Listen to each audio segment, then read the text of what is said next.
Welcome, everybody, to another podcast, Meet the Community with Ziad Burkett.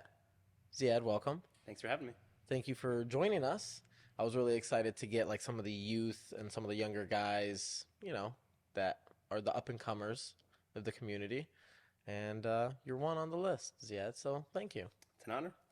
I guess let's start with, you know, how old you are when you were born and begin with, how you grew up, I guess, in Toledo, Ohio, right? You're born Yeah. in Toledo? Born in Toledo, Riverside Hospital. Okay, same. Yeah. Oh, yeah, good. And I'm 31, be 32 in July, inshallah. And When's your birthday? July 25th. July 25th, 1990, One. 1991. Yeah, 2 years younger than Mush. You're a 90s baby. hmm Okay. Yep. And what part of Toledo did you grow up in?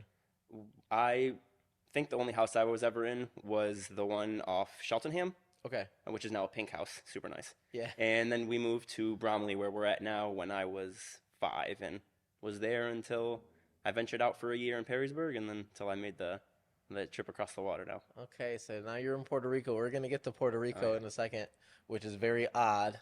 But we do have Sultanis that live in Puerto Rico Yeah, that have, lived in Puerto Rico. quite a few actually. Yeah. But It's too bad. okay. I wish they were still there. So do you have any memory of like growing up young, let's say, I guess not the greatest, not the nicest house?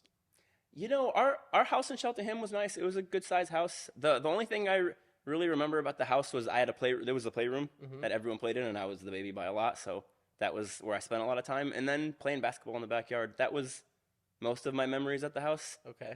I do have one memory as a kid when I was playing basketball and I pooped my pants when I was playing basketball. Such a- I could still see that as a little kid, but other than that, is so odd. it was nothing until we moved over to Bromley. I actually remember visiting it the first time. Really? Yeah, I remember How old were you? I was 5, Okay. and this was before they bought it. This was, or maybe they closed and they Sure. showed us the house. The process. And I remember the basement specifically. I was like, ooh, This we is get a where basement now. This is gonna be fun. Yeah, oh yeah. So, what was your dad doing at the time? Do you remember like where you guys were career wise Yeah, as far as I can remember, my dad was doing Burkett restaurant equipment. since then? Yeah, Since he you were a was little doing. kid? Yeah, before that he was at Jeep. I don't know if he had a carry out before, but I know he was at Jeep for a while Odd end jobs. Yep. Factory jobs or whatever jobs. until he started Burkett restaurant equipment with Jiddi.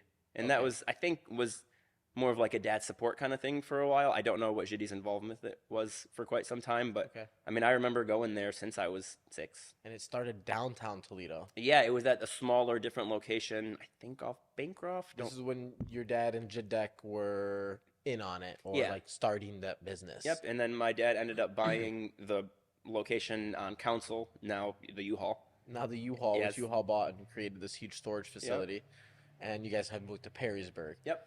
But it started with Jadek Jamaid, Yep. then your dad, Ali Hamo, Yeah, and now Jamaid is now president CEO that's correct. of Burkett Restaurant Equipment. Yeah. And you didn't work too much. Like you weren't. I was there. So I was there for a while, but I started when I was 16. It's a family business. And so it was, I didn't have anything resembling a career there Okay. until I was like 20. So 16 to 20, it was, I mean, filing papers was my first job, and then some data entry, just typing into the computer, stocking shelves.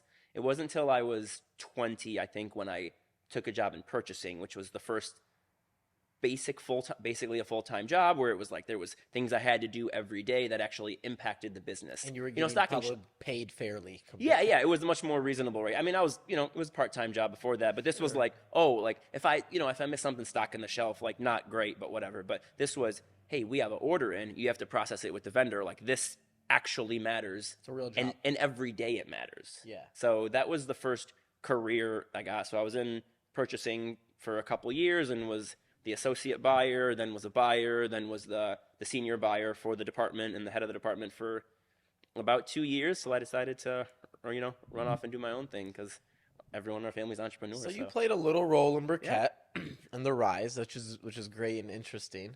But growing up, I don't want to go too far off into your career because we're still young. It's still like there's just another thing after that, and we're here.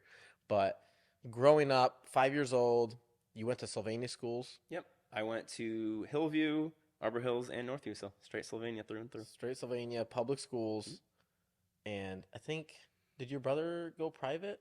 Jamaid was the only one that went to private. He was public to middle school and then St. Francis afterwards. Got you. Okay, big shot over there. Oh yeah, and my parents definitely, had times when they wanted to put me in St. Francis when I was, acting up. They're like, "We're putting you in private school," and that was kind of the discipline. But Yeah, so like growing up young, you're in a huge family of high achievers, right? I think like everybody is in a sense high achiever. Like your sister Hanadi is a high achiever, right? oh yeah, In her business, she's married to a high achiever.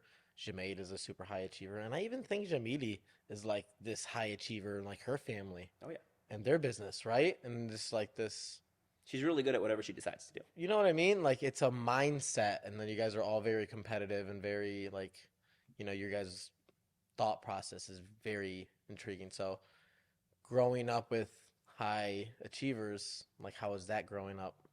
The one thing one of my old coworkers at Burkett's used to say, all of you Burketts are really good problem solvers. Yeah. And I think that was something that kind of resonates with all of us. None of us are like the creative types at all. We're all logical, figuring out the problem, put a solution in place, what was the cause of it, what's the risk. So it was good to learn from them. And I the high achievers thing, I don't really have jealousy issues. If I see Okay. someone doing well, it more inspires me. We all have our jealous moments, but Sure. I'm my own biggest critic, and nobody's even close. So Okay. my success is me beating myself up every day, and it's good because I don't rely on anyone for my own success. Yeah. But at the same time, it can go too far, and you can beat yourself up. So you being the youngest, growing up north, I mean, what are some of the difficulties growing up, I guess, in school? Or maybe even like give us that Sultani perspective, right? Like you had a good group of guys Mhm. compared to me. Like being born in 87 was like the worst year for anybody. You're between both groups. Between like, right, the group is either too old or Mhm. too young. Like literally nobody. Yep. I had one friend, Ali Hatem, and it was like, that was it. Yep. And then you have to shoot for the stars or, go to the pond. So for you, what was it like having such a great group of guys, not of community wise, and then also I knew you were like very personable to like your high school friends Mhm. and like being out there with American. So My mom gave me a lot of freedom when I was a kid, like mhm. more than probably most people in our community, and way more than my siblings got, which they loved, of course. You're the So youngest. I was hanging out with both groups of friends as a kid. I actually one of my earliest memories as a kid was my kindergarten birthday party going into kindergarten. Okay. So I had some of my Arab friends coming. I think Ahmad Al Hama was there. I think your brother was there. Really? We went and watched, what was the movie? Oh, it's a great movie. Ben Stiller, Heavyweights. Oh, yeah, Yes, that's a good one. it was Heavyweights, I think. And I remember there were some kids that my mom invited that were gonna be in my class. I don't remember if we knew them from preschool or just, but my mom invited some of my American friends even in kindergarten. Mm. And so I've always had two groups of friends. I've always had my American friends, and I always had my Arab Sultani friends. And they kind of were always in tandem. And I definitely jumped back and forth between the two. I mean, I remember plenty of times when I was young, and I was like, which group do I hang out with today? Right. And it's interesting because I definitely felt more pulled towards my American friends when I was younger Same. because there was more of like a, in high school, there's the pecking order and the hierarchy, and you What's can gauge your own self-esteem based off how high you are in that. And when you're in it all day with the same group of people from elementary school up to high school, it was kind of addicting, but in a very unhealthy way because you wanted to be cool. And me personally, I wasn't doing much as a kid. Like I didn't try in school. Alhamdulillah, school kind of came pretty easy to me, so I didn't put much effort into that. Sports, I wasn't really good at any of them, so I didn't have any way of me building my self-esteem as a right. kid. And as a result, I kind of looked for it from validation from kids in high school, surprisingly, Yeah, because we're in this school system, right? all day. And we're so influenced, we're so moldable, we don't realize that. Not even a little bit. And like especially from being young, even younger than high school, right? And how we don't take advantage of like really being there for our kids and molding them and guiding them. So I find it interesting that your parents gave you that option, right? That dual, because it's such a hard thing for a parent that's who's an immigrant, Mhm. like your mom, to deal with American culture, right? Well, and also, I'm the fifth one, and there's 7 years between Ali and I. So that Z- my mom was probably checked out of being, raising a toddler. I mean, my She's mom been had through it my before. mom had She's seen four it with you kids by the guys. time she was 24. Like, Right. that's a lot for anybody. And then for me to come 7 years later, I mean, I had a lot of freedom, and any parent, they have the kids, take a role in that too. Sure. And so, I mean, I had so much freedom as a kid. I still remember. I mean, I'd have sleepovers when I was a kid, when I was 10 with my American friends, and my brothers would my brother Yeah. and sister jaw to the floor. What do you mean he's sleeping there? And even when I was 16, were you at my mom's yesterday? I don't know. No, okay, we were making jokes about, Jamae sneaking out when he was a kid, and I was like, oh, I didn't have a curfew from when I was 16. The rule was sleep at home. So I would be out till 3 o'clock in the morning, Nah. but it was sleep at home. And Gotta so be I had home at a all certain this time. freedom, but the good thing was I was blessed that I still got the values from my mom, so I was kind of able to figure it out and figure out what kind of people I want to be around me. So obviously, just like anytime you leave high school, most of those friends disappear because they're not actually friends. Right. But I had the values to recognize that, and the freedom from my mom to figure out, like, oh, these people are still great people to have in my life. So my two best friends growing up from high school are still the only two people I talk to on a very regular basis. Very close with them. Yeah, and as a result, I still picked those values that my mom was instilling in me, and that's why I hang out at the Shabab more than anybody else. But at the same time, I was able to recognize great friends outside of Sultan, and now some of my closest friends, some of the people I can be the most vulnerable with, that I have the best conversation with, Yeah. are not Arab or anything, and it's really nice to. It was a fortunate you to have need that. an outsider Dude, they're because so good. just having Sultani friends, it's not that it's not good enough. I think it shows like the value, the true value of like community and love and relationship and like we're there for each other Yep. no matter what. And it's just such a crazy thing that we have and such Oh, an it's a amazing thing. huge blessing. I mean, it to be able to just the thing that I always tell Amura, and I say this a lot, is when we hang out at the Shabab, we don't have to try at all. You just relax and crack the jokes, and You are who you are. you can say whatever stupid things you want or anything you want, and there's no judgment. And it's just because this is my tribe. These are the people, and that's one thing that you and I talk about is some people in our community don't give their kids that much freedom, and they miss out on having those people with those same values outside of the community, and that outside perspective is valuable. And it's also nice to be able to have a retreat a little bit of having like almost like a break from people. I mean, me personally, I have a very low social battery, so I need a break from all people. Yeah. But sometimes I need a break from certain groups of people, and if you don't have that with people outside of your community, then I mean, what's your alternative? Is just be alone, and that doesn't work for everybody. Essentially is what will happen. Yeah, if you're not with Sultanis, you're by yourself at home. Right. And I've seen people like disconnect from the Sultani community or seen people disconnect from the American group of people and just see this like there's a pull, there's a vacuum of something. You're missing something always. And good for good or for bad. you and I use this word all the time. It's all about balance, man. Right. It's about finding, excuse me, it's about finding what we talked about before this started, of figuring out what you want. Right. Figuring out what you need in life is just going to go such a long way. And once you figure that out, it can really make a lot of your decisions for you. And I know what I want, so I'm able to get that. I'm able to have those types of relationships with any type of person, whether they're Sultani or other Arabs or my American friends and whoever that is. And I think people miss out when they don't get to enjoy some of that. You said you figured it out. What did you figure out? Like what is it that you want? What is it? If you can tell us something. I really enjoy.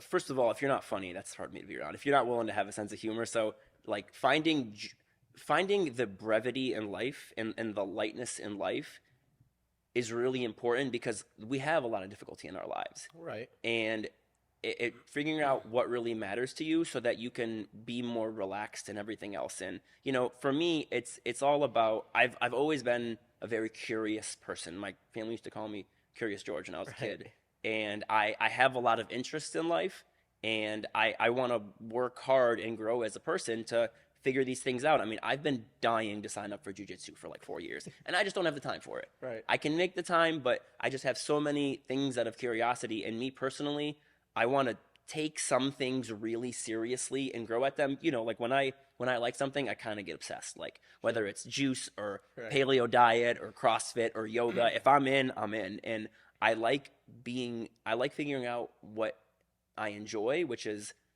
personal growth and in the areas that are of interest to me. And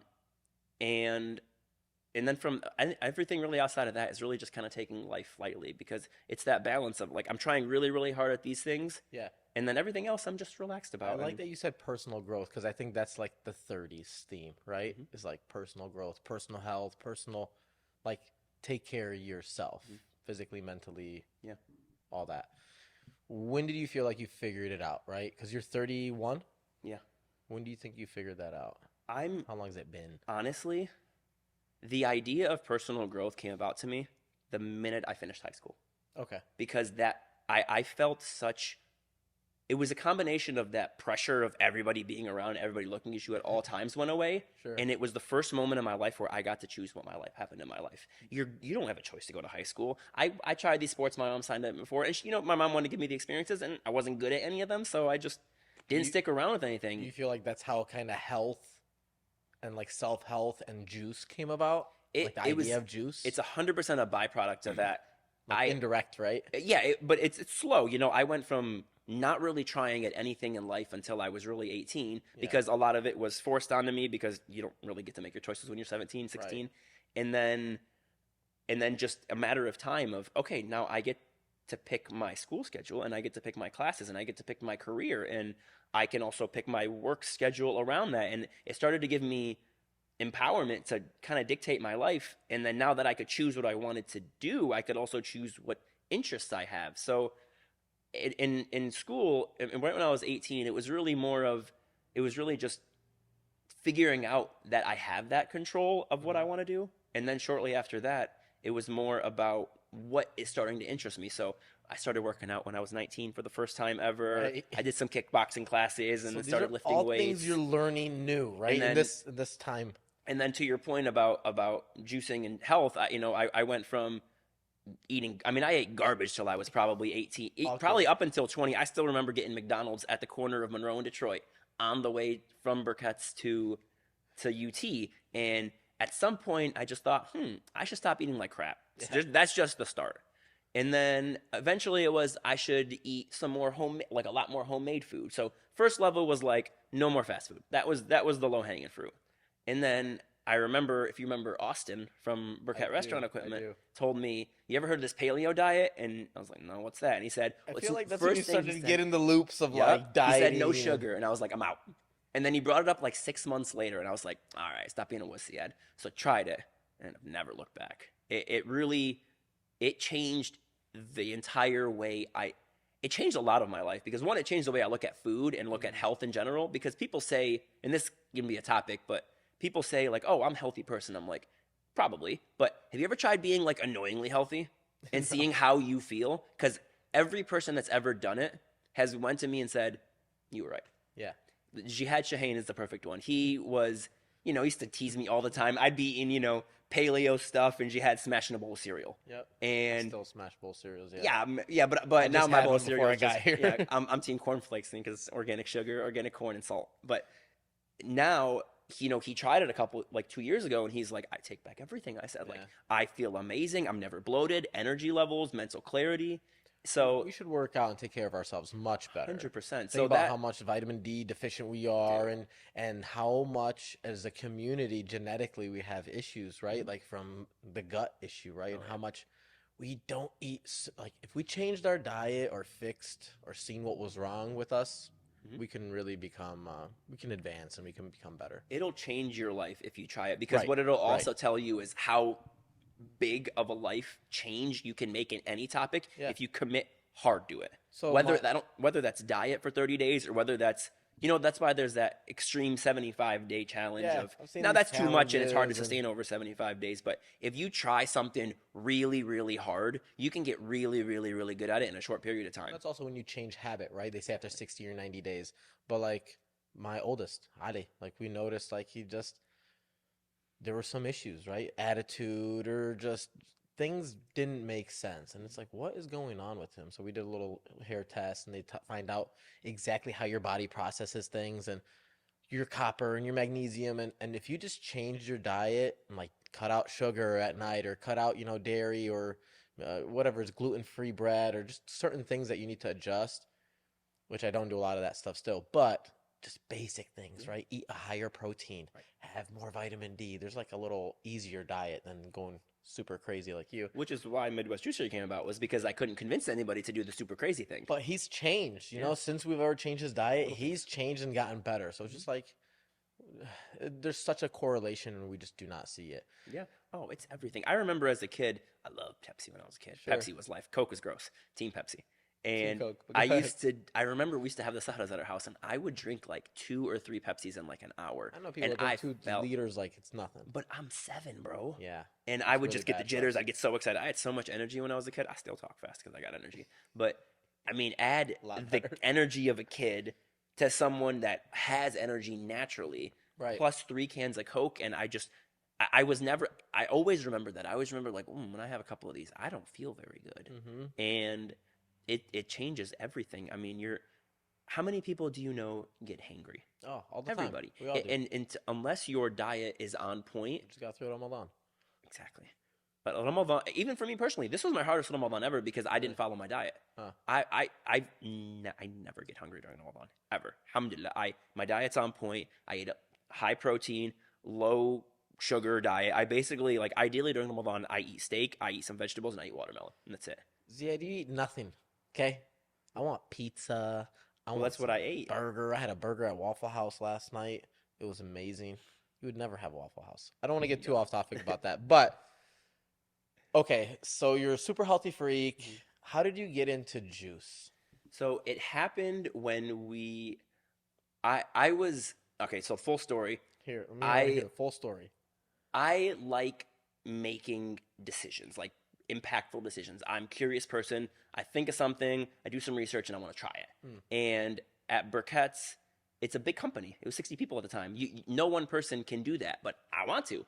So I just wasn't fulfilled at work. And because I also wasn't going to get that control because I was 22. Like, they're not going to make me, vice president of the company at 22. Nobody should. They also pampered Jamaid, like he's had the time, and like you're saying, It has nothing to do with Jamaid. Like, I don't have to be in control of the company, but I wanted to be in control of decisions. But I was 22. It wasn't going to happen. Sure. So I wanted to try something on my own. It's also inevitable because Bayal Irhamu, Jamail, Hanadi, Ali, and me all have our own businesses. I mean, Fatin has an amazing job at a bank, and then my mom works at home. By the way, so we all have forgot to bring up Fatin. And I wasn't satisfied at work. I remember I went to Lebanon, and I came back, and I was like, I don't want to go to work. I really don't want to go to work. So shortly after I got back from Lebanon, I called Mogas and Saeed, and I was like, I want to go somewhere. I can't stay in Toledo. Yeah. So we went to Pittsburgh, and we had a nice time. And on the way out, we got some juice, like cold pressed juice in a glass bottle. This was 2015, where it was just starting to pop off. Yeah. And Toledo's behind, so we had one spot in Toledo. Alhamdulillah, now we have a bunch. And it was the first person that was like, why don't we have this in Toledo? We should do this. We should have this in Toledo. Was Mogas. Of course. And then, Mogas is captain of the ideas. Do this. Mogas, oh my God, Mogas has more genius ideas than anybody I've ever heard. And eventually, Saeed and I decided to do it, and we worked on it together for a little bit. We eventually parted ways, and then I continued it on my own, and it's been 7 years. Was it always a challenge trying to figure out direction, right? Like, do I open up a shop? Am I just online? Do I go to, like, how do I get to Kroger? Like, how does it, like... So, yes. Yes and no. The goal the whole time originally was we were like, we should sell this in grocery stores. But then we found out about some regulation restrictions, so we decided, hey, let's open a juice bar instead. So Saeed and I, went around, and Saeed is very much an expert in this topic. I am not, of operating a restaurant. Yeah. So we decided to we were going to do that until we found out about this technology that allows you to sell in grocery stores. So then we went back to the original plan of selling in grocery stores. And yeah, it was super hard. I have a very, very hard industry. If you ever watch Shark Tank, if they talk about refrigerated beverages, every person on the panel is like, I'm not interested in that. Why? The shelf space is so small, and the products, there's so many products, and the expiration date is so short. Alhamdulillah, it's longer now, but when I first started, the industry average was a 45-day shelf life, and you got a 2-week lead time from your supplier. So you're getting your first order, and you're placing the next order before it even delivers to the customer. So you're hoping that this is going to sell, and you're ordering the right amount at the same time. And it's very difficult. And also in our industry, it's very common to go, I have this idea. Here's my business plan. I'm going to go raise $2 million for 20% without having a single product sold.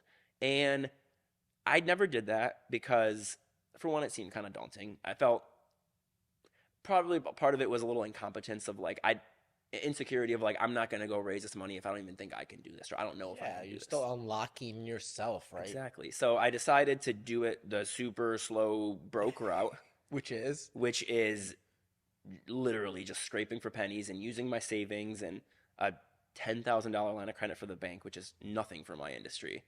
And who was your biggest supporter? That's a good question. Yeah, I put a tough one on you.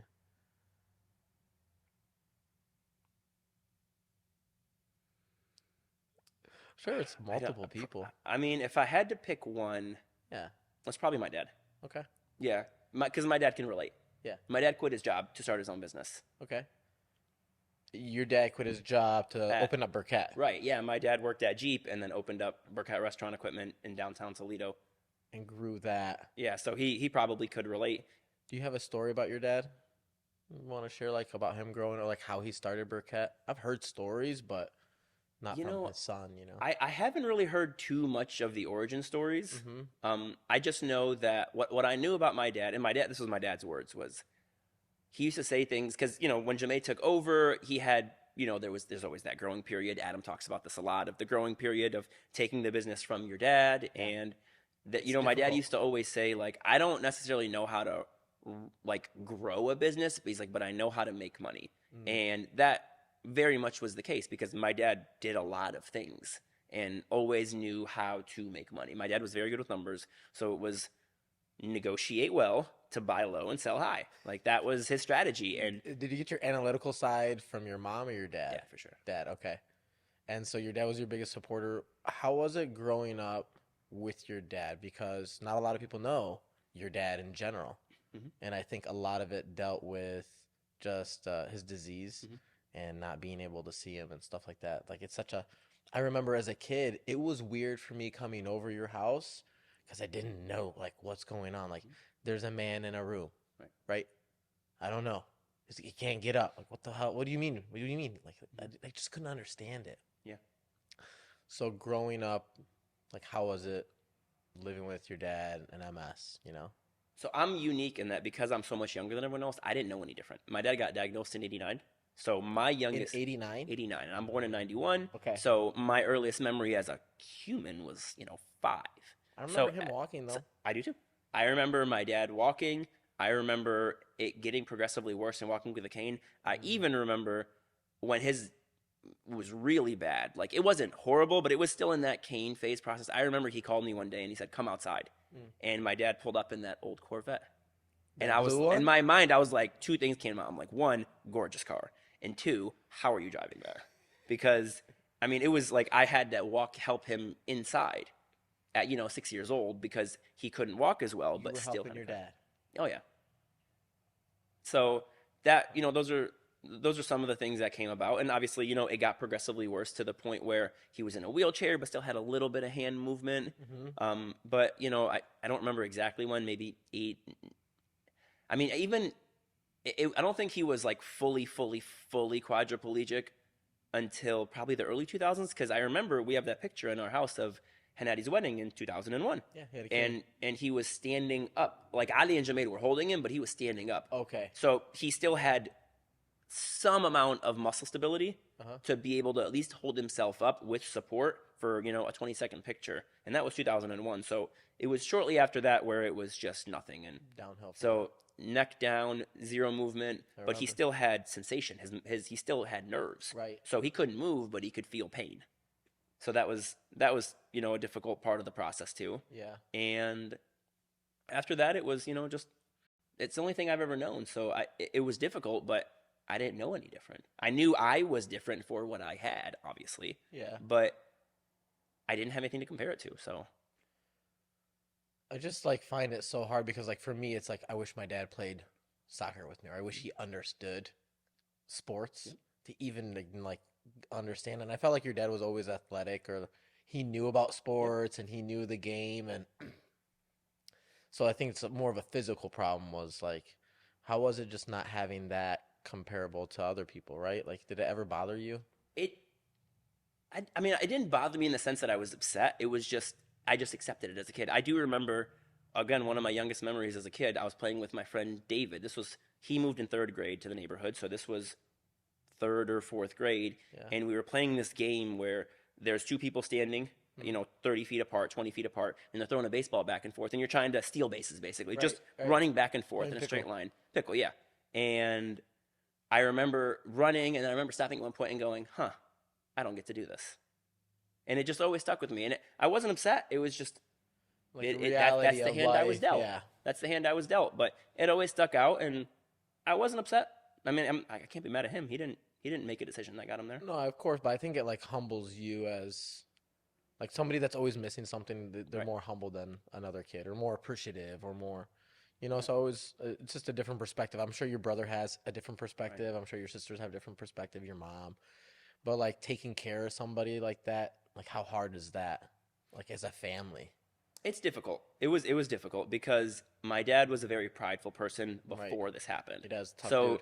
that made him, I mean, a little bit of a shame. Like he wasn't proud of what he had. My dad was a tough guy. My dad used to get into fights. My dad was apparently one of the best pool players in Toledo. My dad was really good at it. And just, you know, a masculine guy, like most out of men. And this just Alpha male that no longer had that ability. And it was emotionally hard on him. I mean, you all probably know he didn't come to Sultan Club much. I mean, he did towards the end. He did towards the end, alhamdulillah, but that was his journey of. In the beginning, he was kind of ashamed and he wasn't proud of it, and it kind of limited his social interactions. He still went to work. Ziad. Every single. I remember like computer screen monitors, assistants helping him. Like he would still work, right? And this always motivated me. This man would come in a wheelchair, control it with his head because he still had function, and like nobody ever like really helped him more than that.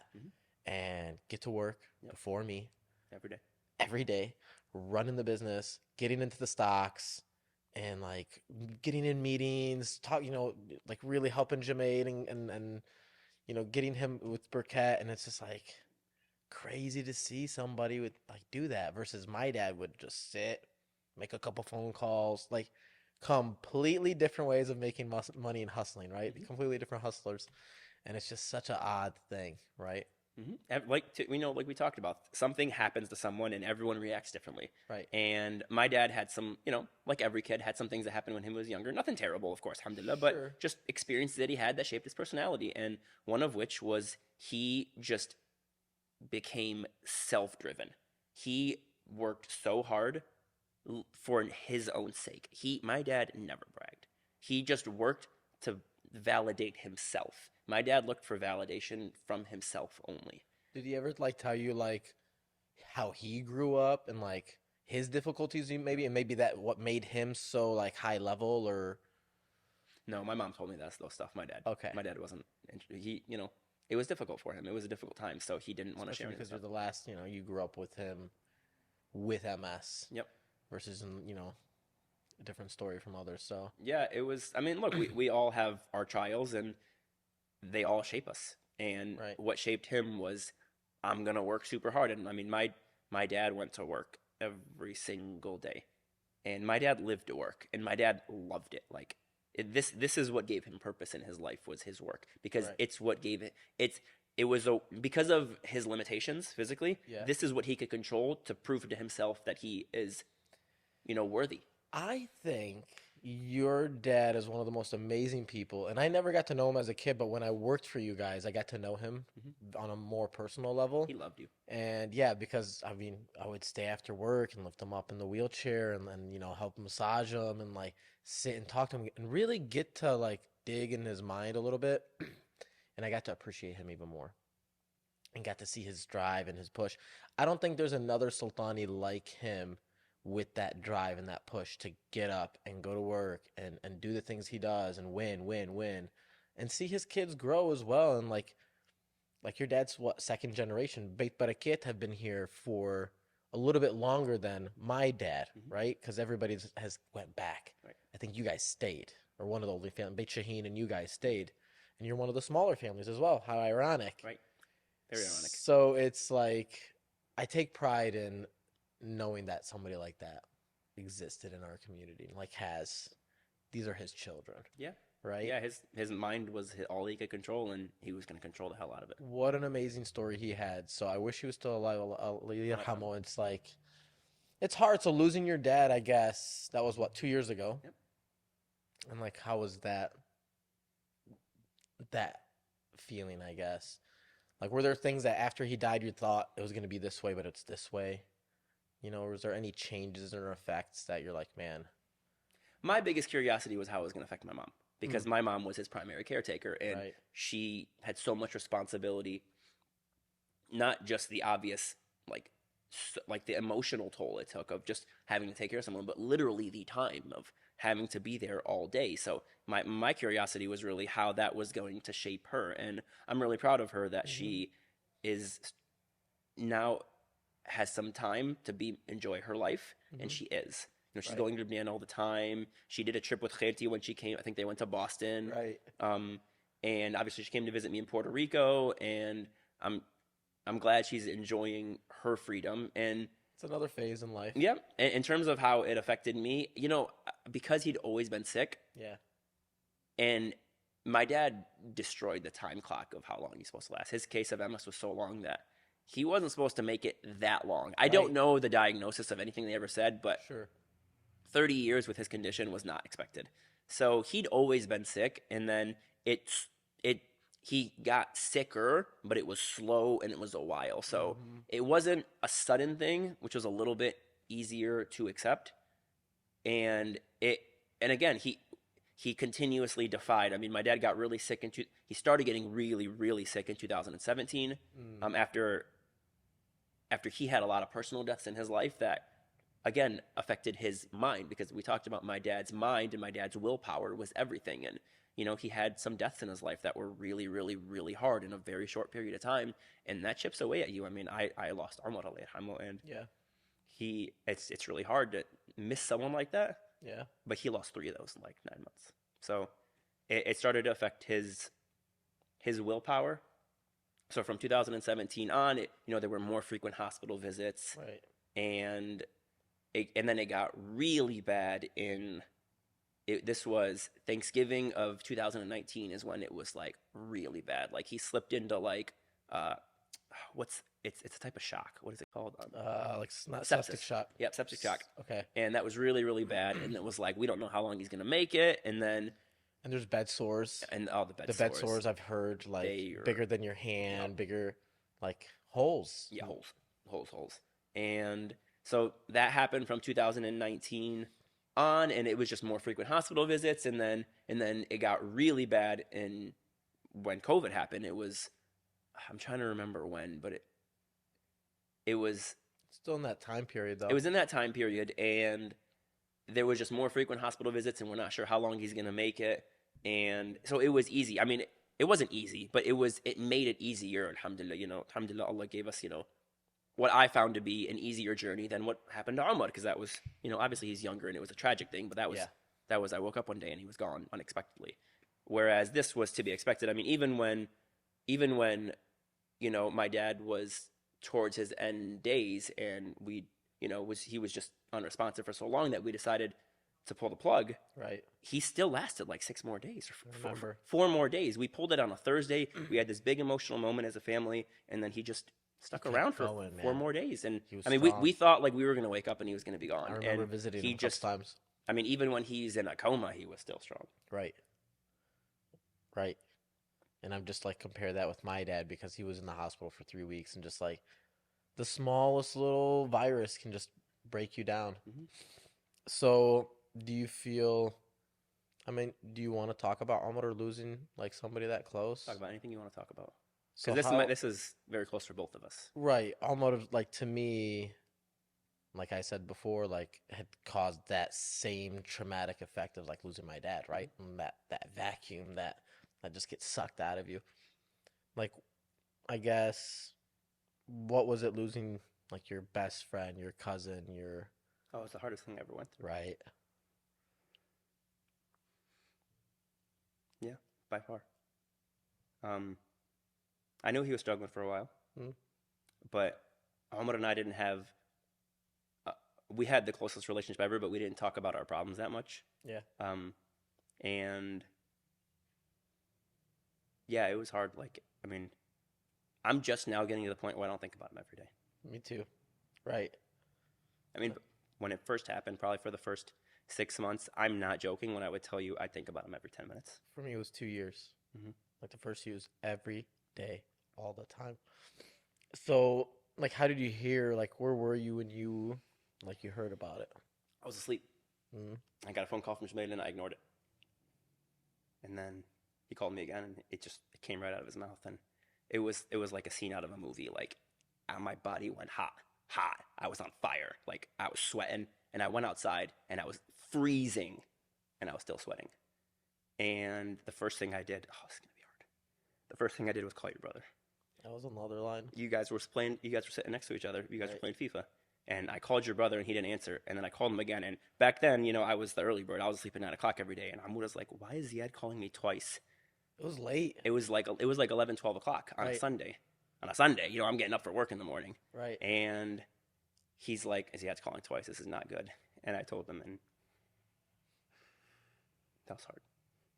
Because I knew how hard it was going to be for your brother. Because your brother tried more than everyone. Your brother knew about the problem. Yeah. And your brother tried more than everybody combined times 1,000.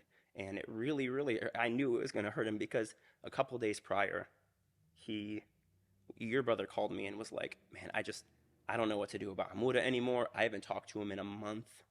And I knew it was going to hurt him because Hamuda's such a sweetheart and he takes everything onto himself. And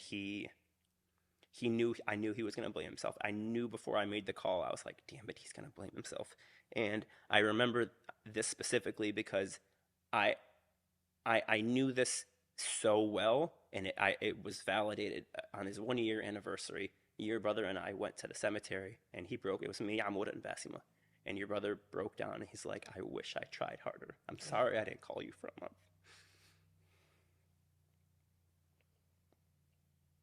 And yeah, man, I don't wish it on anybody. It's the hardest thing I have to go through. Inshallah, it's gonna be hard to top, but I don't.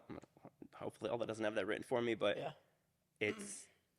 it was hard, and I mean, what I learned from it is you got to pay attention to the people around you, man, Right. because you don't know what they're going through, and it taught me to always be encouraging. Don't ever be negative, man, because I mean, man, Amuda, this happened on a Saturday at 4 o'clock in the morning. Right. I saw him on a Thursday, 2 days before. I popped my hood on my car and I saw his sunglasses. And I was like, hey man, I found your sunglasses. He'd been looking for them for like a month. We popped my hood, we're looking at something. He put them down. They'd been in there for probably a month. Just, I don't know how, they just stayed under the hood. And I was like, hey, I found your sunglasses. This was on a Thursday. And he was like, oh, I was just going to go buy a new pair.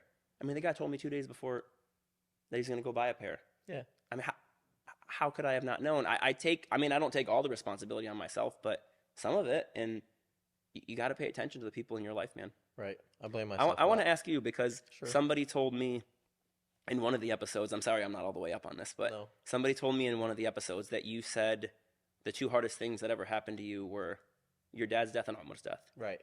I didn't hear the episode, but I'd love to hear it from you in first person. So, like with Ahmad, it was different because it was like the same. When I say it was the same, I mean like it's the same scar. It's like somebody taking the same knife and stabbing in your heart, right?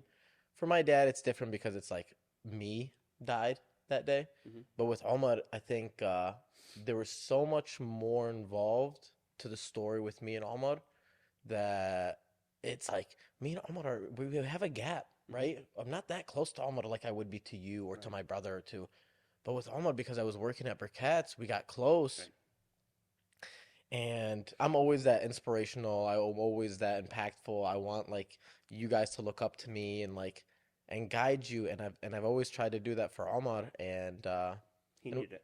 and he needed it. And we had our moments together where I didn't do a good job, right? And I didn't text back, Mhm. or I wasn't as encouraging, or and it can bring people down, and you don't know what people are really capable of doing, and what's really somebody going through inside. Yeah, I mean, I had a set of, I had the key word is here, a set. I had Mm, a set of dreams that were a continuation of a story that mm, went on for a couple months after he died.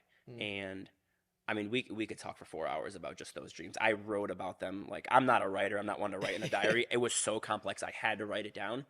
And the short story of it all is that I had these dreams that he wasn't actually dead. Mm. It was a prank. I And remember you telling me this. and it took multiple dreams for me to get to the last dream that gave me the answer, Yeah. which was because every dream I asked him, like, well, then where were you? If you weren't, like, we've been, where were you this whole time? And what I came to realize was what I'm trying to figure out in my dream what I wanted to know that was going to satisfy my peace of mind Right. was, where were you when you were sitting right here? Mm-hmm. Not where were you in the figurative sense. Where was your head at when you were sitting right here? Mm-hmm. And that really, it brought me a lot of peace. I mean, I didn't, that's a lot. I didn't control those dreams. I didn't say I'm Right. going to have this meditative experience to get these answers. They just happen. I think because your mind is like I needed it. I searching needed it and bad. the chemical imbalances and the craziness that's going on in your mind, Mhm. right? Because there's trauma happening Mhm. and we're not processing it or we don't understand it. So, yeah, losing Ahmad was like the most awful thing for me too. I remember I still cry about it. I still think about it, right?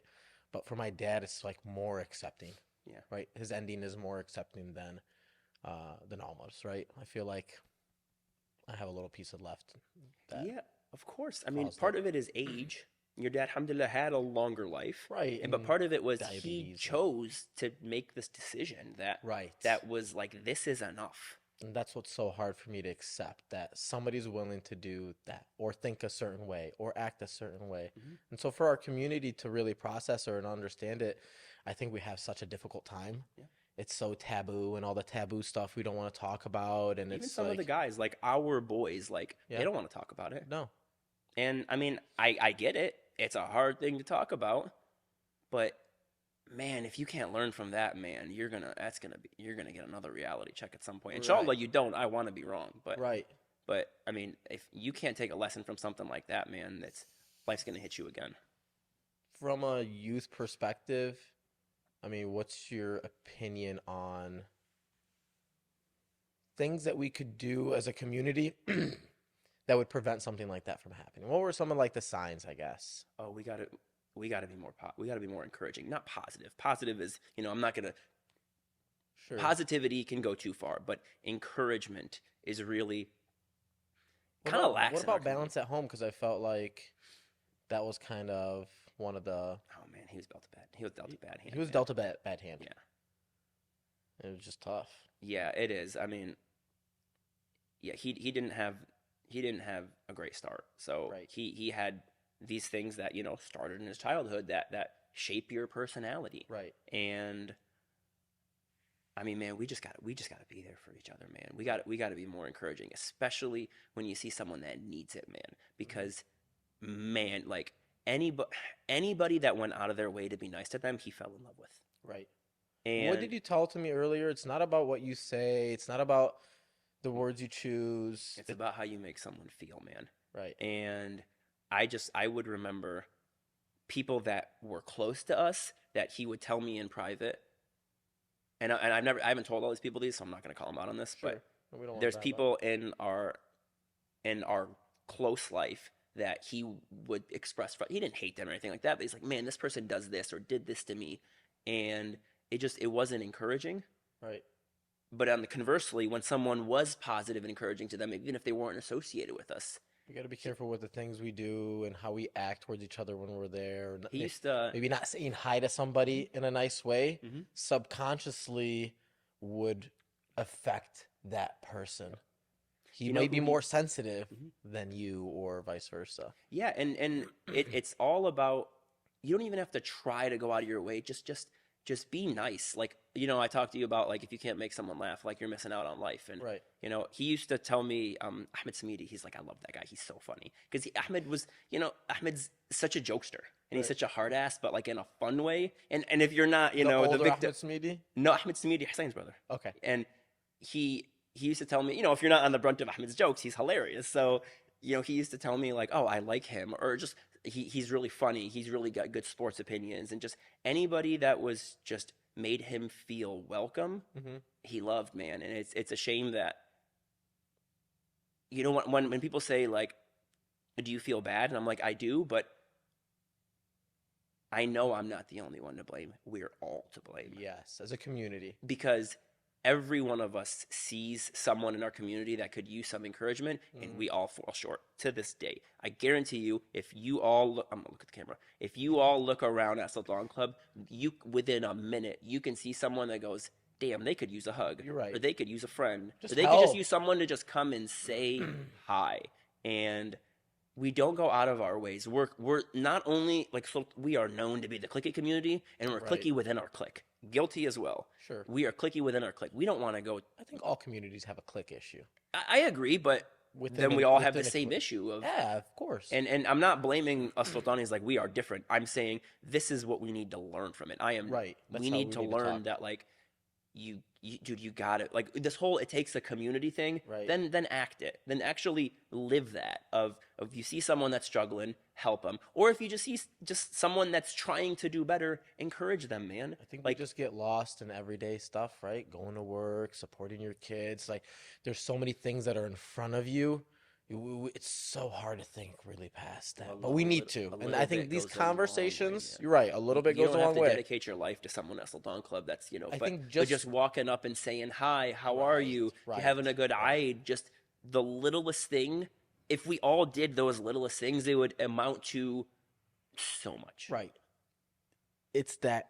And that's what I try to do. You say like there's the younger cats, as we call them, the younger Right. cats, and I this is what I learned from it is I'm always trying to like be a source of encouragement for these guys. So when I talk to Mikey, I talk to Alikaz, I talk to Juju and Cass and all of these not Cass, Bougie, That crew. yeah, and all these crew that I think they're great kids, wallah, and I try to be a source of encouragement They're for the them. Try to, up-and-comers. They're the they are, up-and-comers. wallah, and they need that little bit of encouragement. I Right. mean, just They see you making moves, man. They see you. You're It's out not in even Puerto about Rico. business, You're man. doing It's- stuff. it's about whatever. Like Anikaz and I we used to always talk about diet and exercise. And Right. I don't take responsibility. I'm not saying he did it because of me. Not even close. That was his You choice. supported him. But You just helped him. little bits, and look at him, man. The guy texts me all the time. He's like, "Yo, look, I squatted this for this." As you had same thing, like just little bits of encouragement, man. Just whatever people want to be. Stop being negative, man. I don't give a shit if you think it's stupid. It doesn't matter.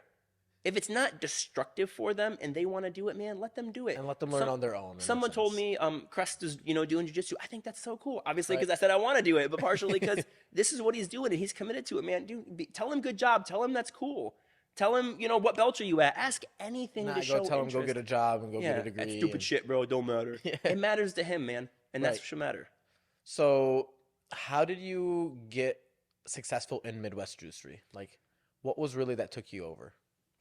So we I could mean, jump back to If I had to think of one word, it's persistence. persistence. Yeah, I just didn't quit.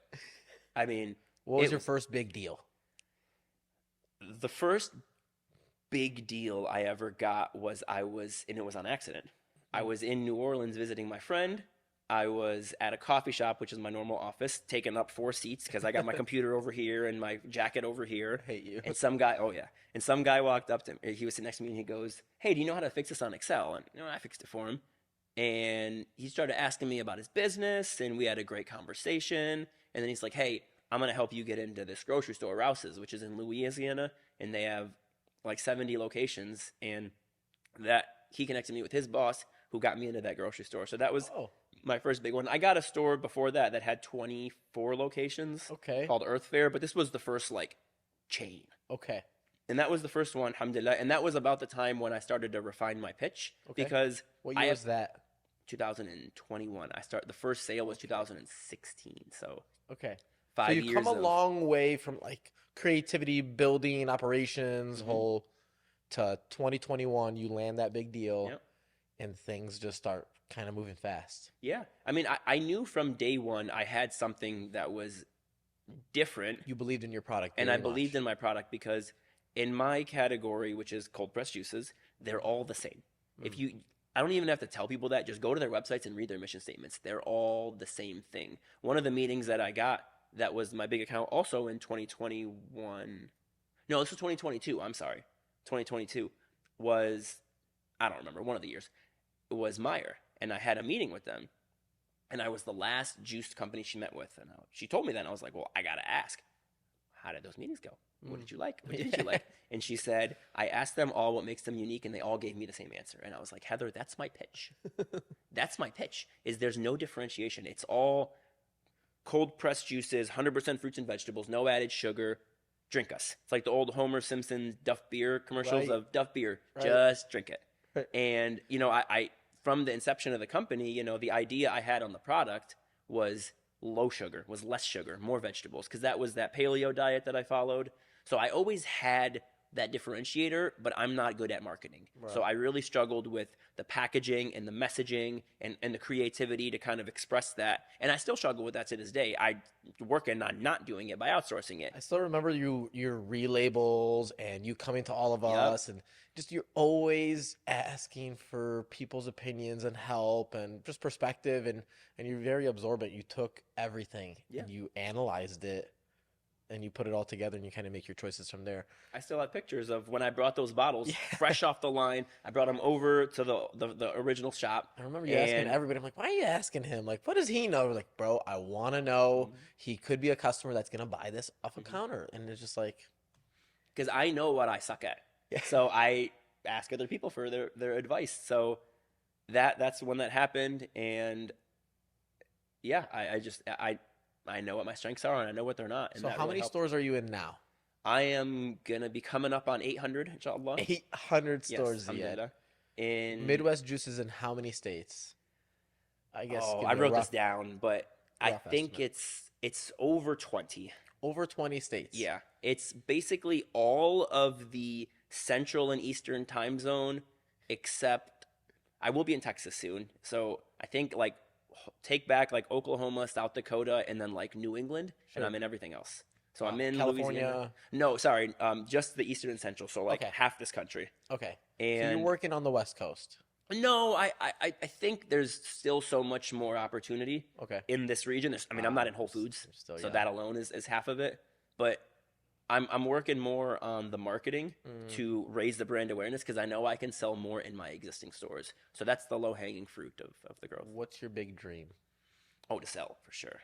You want to sell the Yeah. company. Yeah, absolutely. So you want to build this company, sell it. Do you want to stay on the board? Do you want to like still have some involvement? Do you want to, family business? Like, That's a good question. I think about this it all a lot. depends, I'm sure. The only reason I want to sell is really just kind of like exhaustion.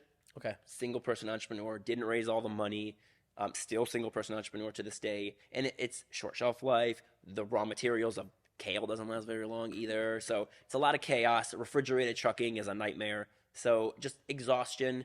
And I still believe in my product to this day. I fully believe objectively I have the healthiest juice. Just read the nutrition facts. Right.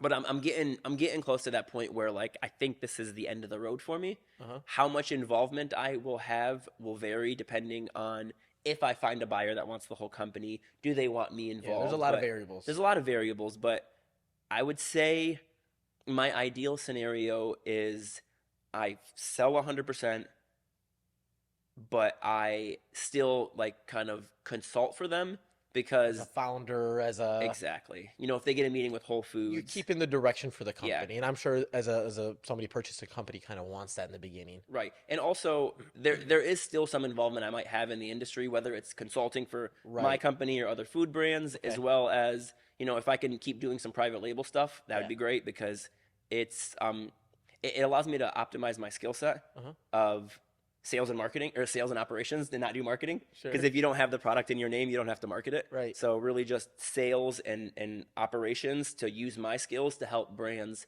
drive down their costs and save money because in our industry you got to make high profit Right. and a lot of people don't. So if I can use my expertise in this Yeah, you're specific giving them skill, all the shortcuts I'm pretty giving them much. all the shortcuts, man, and I just take a small percentage along the way and they save a crap load and I say, and you know, I make a little bit, and you know, because once You I mold sell, and guide them. Every big exactly, company needs consultation. Everybody goes through it. exactly. So, do you have any passions or any dreams that you kind of want to achieve then in your 30s?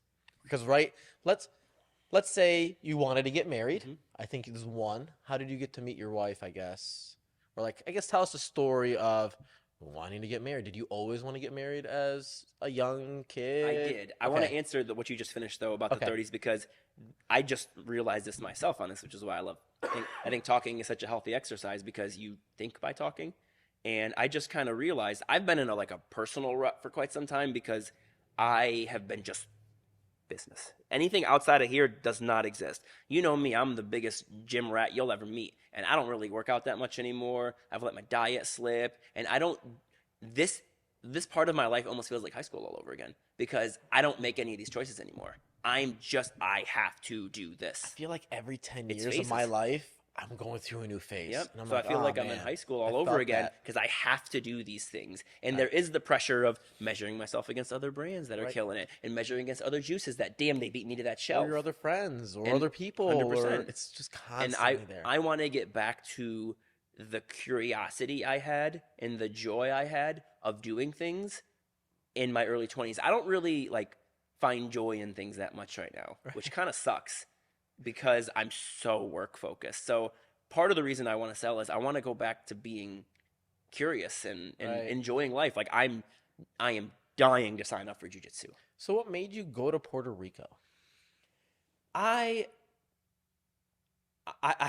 so I have this thing where I have a weird balance or unbalance, you could say, of I am like the most routine person, Yeah. but I like trying new things.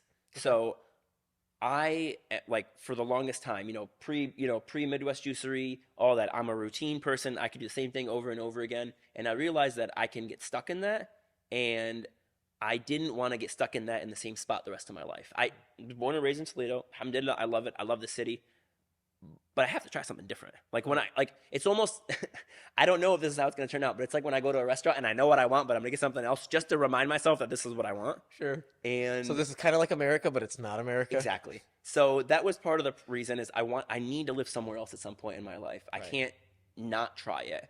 So there was a lot of reasons. It's America. I get to check off city and beach life together. Right. Everybody likes the beach. And I get to work on my Spanish, but everybody speaks English. And it's really convenient because it is America. Like not having to go through customs makes traveling back and forth. That's cool. And now even more so because they just started direct flights from Detroit to San Juan. Ooh. So before it was a stop somewhere else and it was a You process. see And like now Bad Bunny over there? Do you get like a oh man, we're not talking about this Bad Bunny story, man. I feel shame about this. I'll say it. So my wife's a huge Bad Bunny fan, okay. and Haja, right? big fan. Oh yeah. And we were sitting at home, and she on Instagram has a notification. It's just a Bad Bunny story. It says Calle Luisa. Calle Luisa is the party street in San Juan, and we don't party, so but it's right there. And he posted the location, Calle Luisa. She's like, "Do you want to go?" And I was like, "I'm lame, and it's late, so no." And in my head, I was like, "Just go, because it's gonna make her happy." But I was tired and I was lazy, and we didn't go. And we woke up in the morning, and it was a rave. You didn't go see Bad Bunny? I know, bro. I know. Don't do that again. I never will. I'm never gonna let that happen because she loves And he's music. bigger now, even more. If you saw these pictures, dude, it looked like a mini But Woodstock. I'm sure it's very difficult to be in that surrounding and like getting to like when you're having those. You But get to it- go to these like I hate private it. events I hate it because it's not a but- concert. But it was like a concert. I mean, he's recorded a music video. Okay, so how did you meet your wife then. All right, so I met my wife on Salam's, Okay. the dating app, and this all started because of you.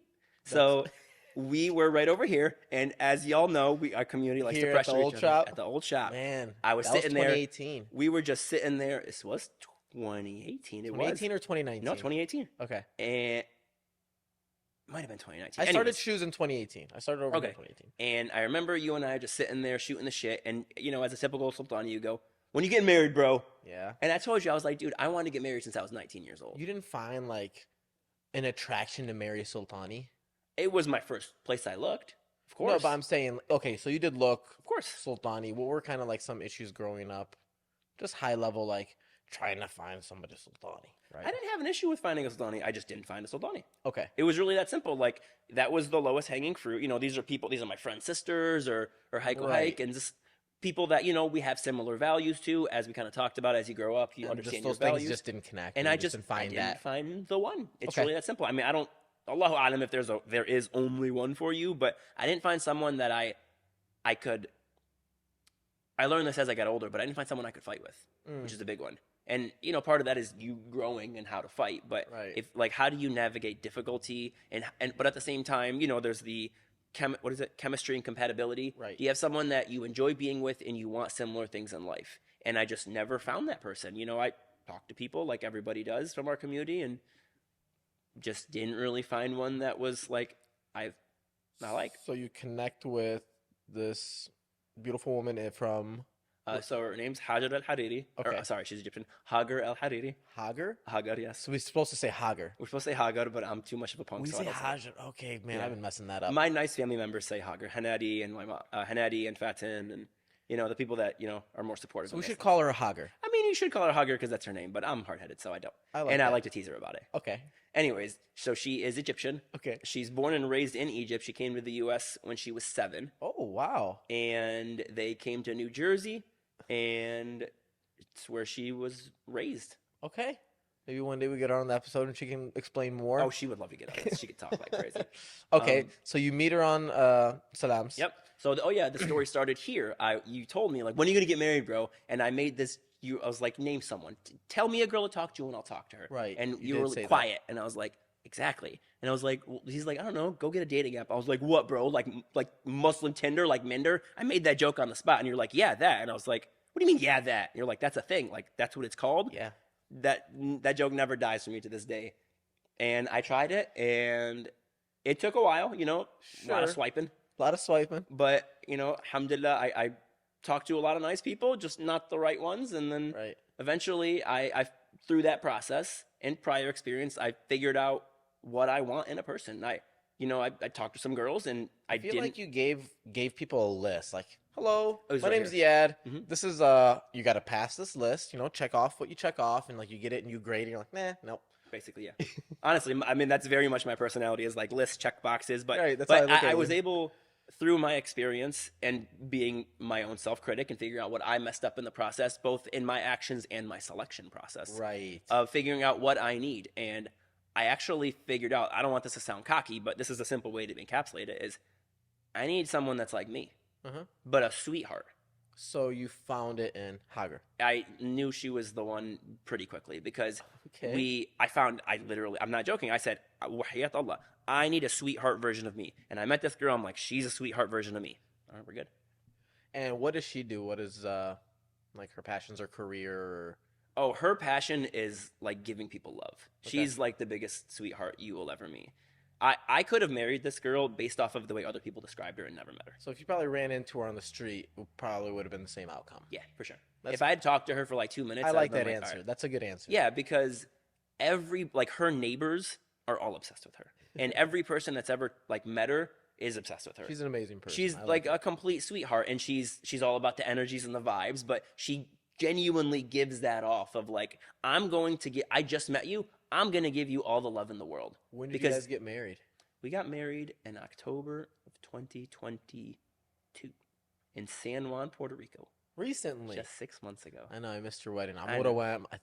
I don't think my mom went. No. Your mom did not go. No. Amura She had to take went, care Rayan went, and then Mogas, Said, and A lot of Sultanis went. and Sunni went. Yeah, alhamdulillah. A lot of your friends. A lot of people went, and then some of my American friends too. And some of your American Sure friends that you did. grew up with showed up. Yep. So you're still close with them. Yep. You get married. How old were you? Last year I was 31. 31. Yep.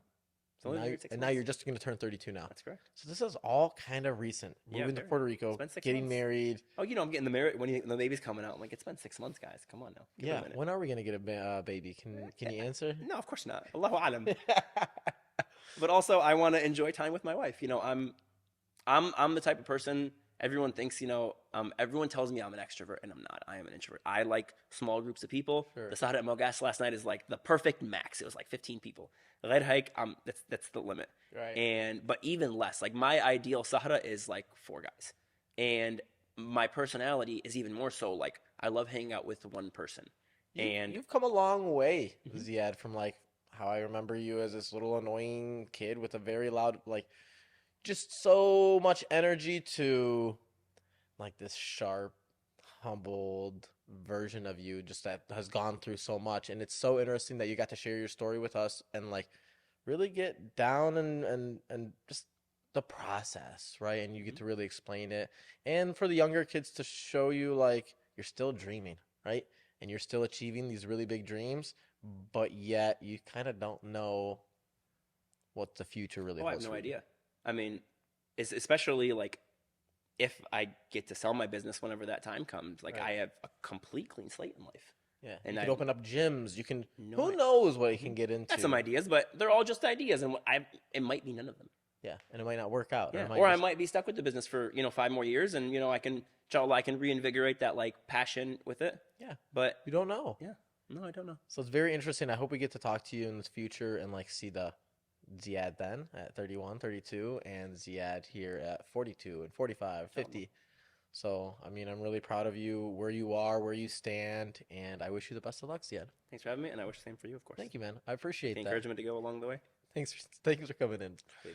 Well, thanks you guys. Thank you guys for watching. I hope you guys enjoy. Please leave a comment below. A lot of you guys are not subscribed to the videos, and I should mention that subscribing would help Sultan Club immensely. And liking the video, commenting, we always love that. Guys, thanks for your support. Hope you enjoy.